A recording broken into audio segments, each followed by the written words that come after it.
देखो आज का टॉपिक है एक समान विद्युत क्षेत्र में विद्युत द्विध्रुव के द्वारा किए गए कार्य का व्यंजक प्राप्त करें। क्वेश्चन एग्जाम में आपसे ऐसे पूछेगा, इसलिए हमने क्वेश्चन के रूप में हेडिंग दे दिया। कल पढ़े थे पिछले क्लास में कि किसी विद्युत द्विध्रुव को एक समान विद्युत क्षेत्र में यदि रखते हैं तो उसमें एक बल युग्म कार्य करता है, जिसको बलाघूर्ण कहते थे, टॉर्क कहते थे। पढ़े थे पिछले दिन। तो उसका व्यंजक आया था टॉर्क का, कितना आया था?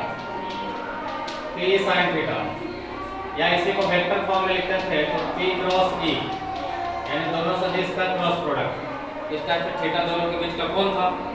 आज हमको पढ़ना है कि इसी विद्युत द्विध्रुव को यदि उसी विद्युत क्षेत्र में रखा हुआ है, समान विद्युत क्षेत्र में, तो उसको कितना कार्य करना पड़ता होगा किसी एक एंगल से दूसरे एंगल पर जाने में।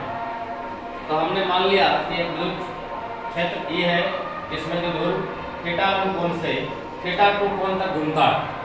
देखिए पहले θ1 कोण पे रखा हुआ था विद्युत क्षेत्र के साथ, और वो घूम करके θ2 कोण पे आ गया है। तो ये θ1 कोण से θ2 कोण तक घूमने में कितना कार्य करना पड़ा होगा इसको। तो उस कार्य के वैल्यू निकालने के लिए जरूरी यह होता है कि कार्य बराबर फॉर्मूला आप जानते हैं, बल गुणे विस्थापन, ये ना होता है।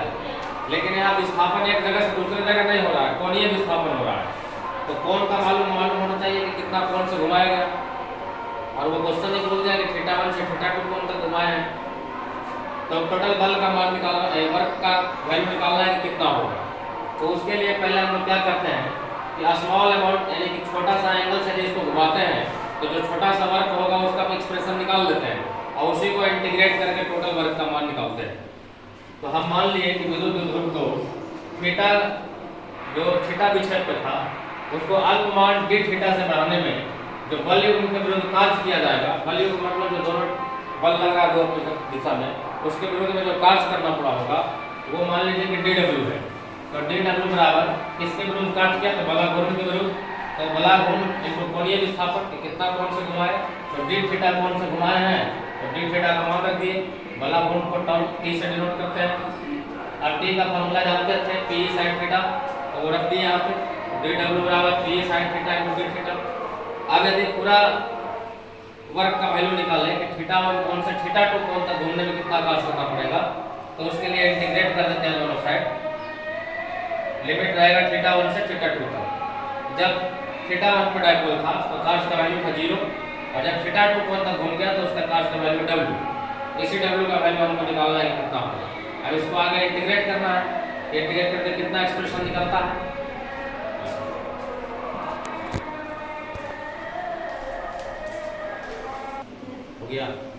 चलिए अब देखिए इसको इंटीग्रेट कैसे करते हैं। तो dw का इंटीग्रेशन हो गया w, और लिमिट है 0 से w, तो इसको रख देते हैं यहाँ 0 से w। इसमें p और e कांस्टेंट है तो ये बाहर हो गया, और साइन का इंटीग्रेशन होगा। तो साइन का इंटीग्रेशन क्या हो जाता है? cos माइनस cos, और लिमिट था आपका θ1 से θ2, तो यहाँ θ1 से θ2 रख देंगे।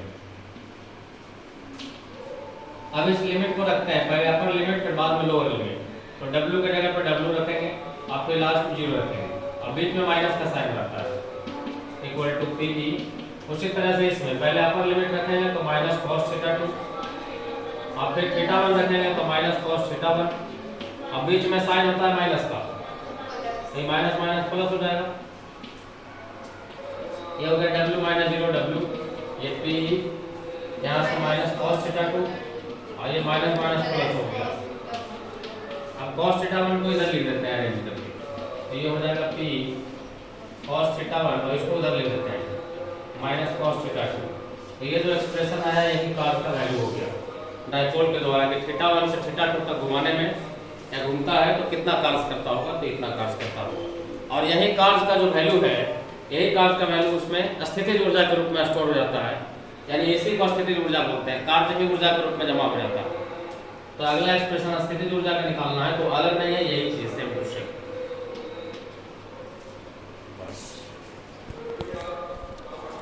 धन्यवाद।